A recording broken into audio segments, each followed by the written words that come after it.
দেখো, এখন বাজে ওই ধরো 9:30 মতো। তো এই সাত সকালে ভিডিও করি না অনেক দিন, মানে তেমন দরকারই পড়ে না করার, তো তাই করি না। কিন্তু আজ ভাবলাম যে ভিডিওটা করি করি বলতে এই যে 15 তারিখ, মানে গত পরশু দিন যে পোস্টটা করেছিলাম, এই যে আমার দীর্ঘদিন ব্যাপী একটা অসুস্থতা নিয়ে, তো সব জায়গায় মোটামুটি করেছিলাম এই পোস্টটা। তো ব্যাপার হচ্ছে, সেইটার পরিপ্রেক্ষিতে কিছু মানুষ আমাকে ইনবক্সে এসএমএস করেছে যে চেনা জানা মানুষজনই বেশি, অচেনা অজানা হয়তো দু একজন করেছে। মানে অচেনা বলছি এই কারণে, তারা আমাকে হয়তো চেনে, আমি চিনি না।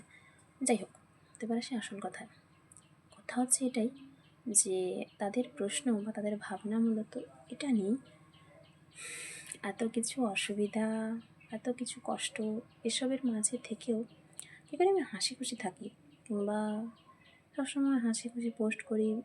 কষ্ট দুঃখ নিয়ে খুব একটা পোস্ট করি না বললেই চলে। তো এটা মূলত মেন আছে।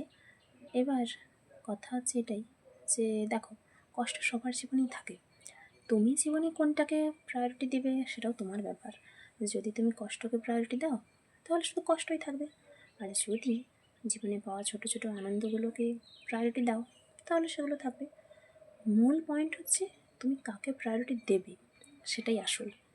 তো এবার দেখো, আমাদের যে হার্টবিট, সেটা কিন্তু কখনো সমান্তরালভাবে চলে না। সমান্তরালভাবে কখন চলে? যখন মানুষের দেহে প্রাণ থাকে না, তখন চলে। সেই রকমই আমাদের জীবনের প্রতিটা মুহূর্তে চড়াই উতরাই থাকে, ভালো মন্দ থাকে, সবটাই থাকে। জীবনে কোনো মানে একটাকে নিয়ে চলে না, তাহলে তো পৃথিবী তার ভারসাম্য হারিয়ে ফেলবে, তাই না? তো কথা হচ্ছে ওটাই, জীবনের সবটাকে মেনে নিতে শিখতে হয়। যেমন ভালোটা আছে, খারাপটাও তো আছে। তুমি শুধু ভালোটাকে নিয়ে থাকবে, খারাপটাকে নেবে না, তা তো হয় না, তাই না? তো ব্যাপার হচ্ছে এটাই যে আমরা আনন্দটাকে নিয়ে যেরকম মাতামাতি করি, যেভাবে মেনে নিই, আমার মনে হয় কষ্টটাকে নিয়ে মাতামাতি না করলেও সেটাকে মেনে নেওয়া উচিত।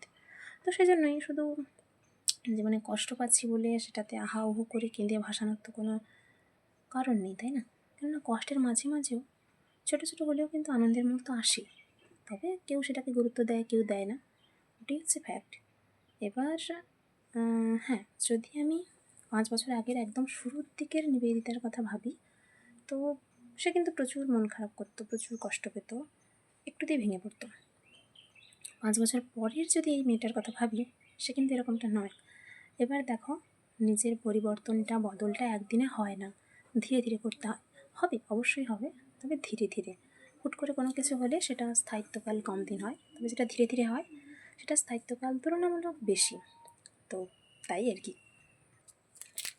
আর একটা ব্যাপার কি জানো তো, আমি যখন ছোট ছিলাম, বেশ অনেকগুলো বছর আগে, যখন নার্সারিতে পড়তাম, তখন মানে আমি যেমন ছিলাম সেই পরিপ্রেক্ষিতে আমার বন্ধুবান্ধবীরা একটা কবিতা বানিয়েছিল, ছোট্ট একটা কবিতা।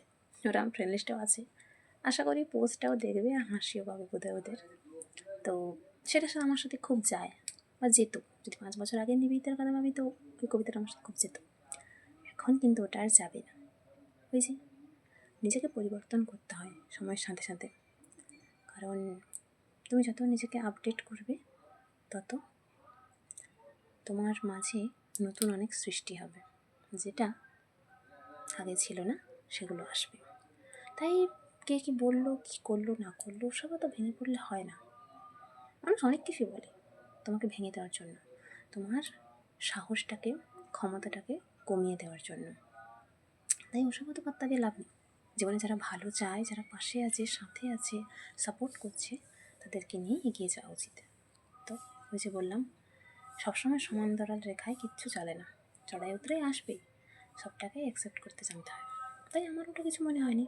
5টা বছর 5টা দিনের মধ্যেই কেটে গেছে। এখন যখন পেছনের দিনগুলোর কথা ভাবি যে মনে জোরটা ছিল বলেই পেরেছি, মনে জোরের দেওয়ার মতো মানুষ ছিল বলে পেরেছি।